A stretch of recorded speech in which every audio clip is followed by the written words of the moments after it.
پہلے زمانے میں غیر مسلم بھی یہ بات عیب سمجھتے تھے کہ ہم اب علم دنیا کے لیے اس کام کے لیے حاصل کریں کہ ہم پیسے زیادہ کمائیں، بلکہ ان کا مقصد خدمت ہوا کرتا تھا، چاہے مسلمان ہو یا غیر مسلم۔ لیکن آج یہ فیشن بن گیا اور کوئی تعلیمی ادارہ، کالج، یونیورسٹی، کسی جگہ چلے جاؤ، مقصود اصلی صرف کیا ہے؟ پیسہ کمانا۔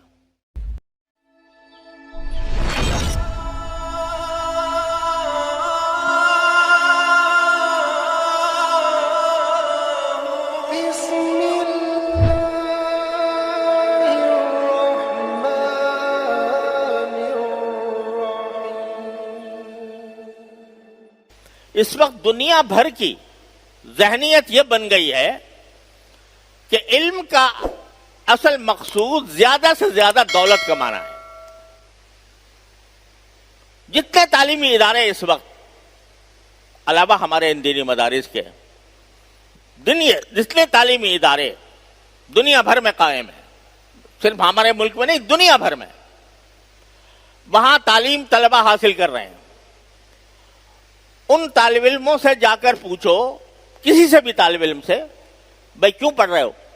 ایک آدمی میڈیکل کالج میں داخل ہے، ایک آدمی سائنس کالج میں داخل ہے، ایک آدمی کامرس کالج میں داخل ہے، اور وہ وہاں پر تعلیم حاصل کر رہا ہے۔ اس سے پوچھو کہ بھائی کیوں پڑھتے ہو، تو آپ کو ایک ہی جواب ملے گا ہر ایک سے، اس لیے پڑھتا ہوں تاکہ اپنا کیریئر اچھا بناؤں۔ کیریئر اچھا بنانے کے کیا معنی ہے؟ کہ مستقبل میں مجھے کوئی بڑا عہدہ مل جائے، بڑی ملازمت مل جائے، جس کے اندر مجھے پیسے زیادہ حاصل ہو جائیں۔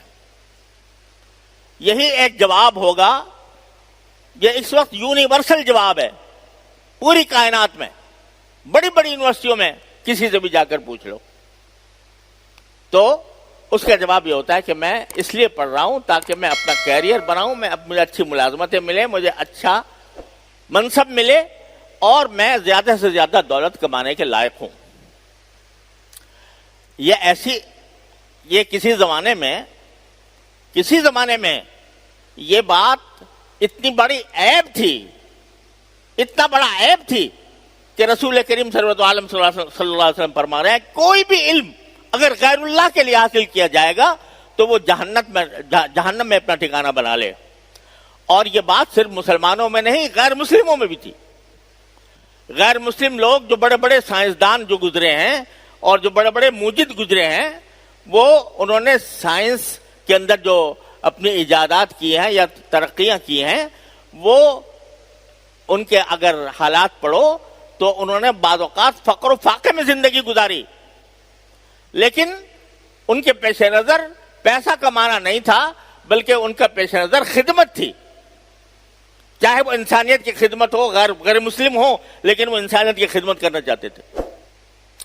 یہ کارل مارکس جس کی ساری دنیا میں سوشلزم کا نظریہ ساری دنیا میں پھیلا، تو وہ کتنا ہی غلط نظریہ تھا، کتنا ہی خراب نظریہ تھا، کتنا ہی باطل نظریہ تھا، لیکن اس نے جو علم حاصل کیا، معاشیات کا علم جو حاصل کیا، وہ اس طرح حاصل کیا کہ یہ فقر و فاقے کی زندگی گزاری ہے اس نے،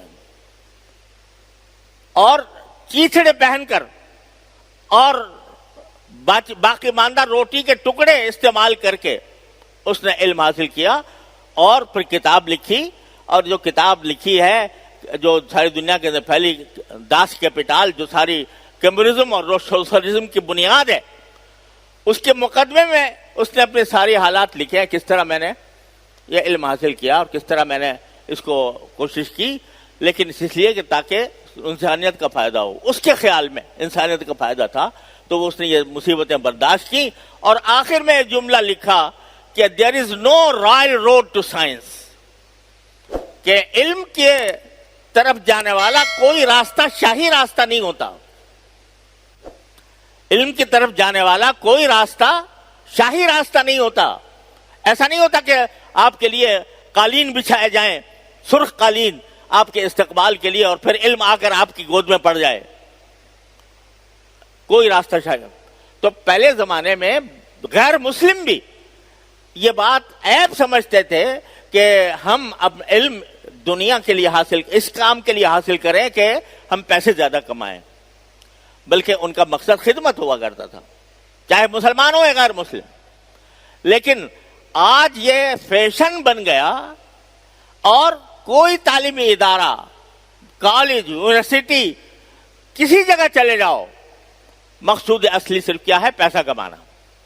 جب پیسہ کمانا ہے تو اس میں اس سے کوئی بحث نہیں ہے کہ اس علم، میرے علم کے ذریعے لوگوں کا فائدہ پہنچے، لوگوں کو کہ میں خدمت کروں، میں اپنے ملک کا مستقبل روشن کروں، اس طرف کوئی دھیان نہیں. لہذا اگر وہ تو ایک بکاؤ مال ہے، جب پیسے کے لیے کر رہا ہے تو بکاؤ مال ہے. اس کو اگر یہاں پیسے اچھے مل رہے ہیں تو یہاں کرے گا، اس کو اگر برطانیہ میں مل رہے ہیں برطانیہ میں جا کے خدمت کرے گا، اس کو اگر امریکہ میں پیسے زیادہ مل رہے ہیں امریکہ میں جا کے خدمت کرے گا. اپنے ملک کی کیوں خدمت کرے وہ؟ اس واسطے کہ پیش نظر پیسہ ہے. وہ پیسہ یہاں نہیں ملتا اتنا زیادہ، وہاں ملتا ہے.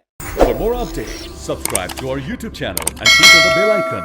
Follow us on Facebook and Instagram.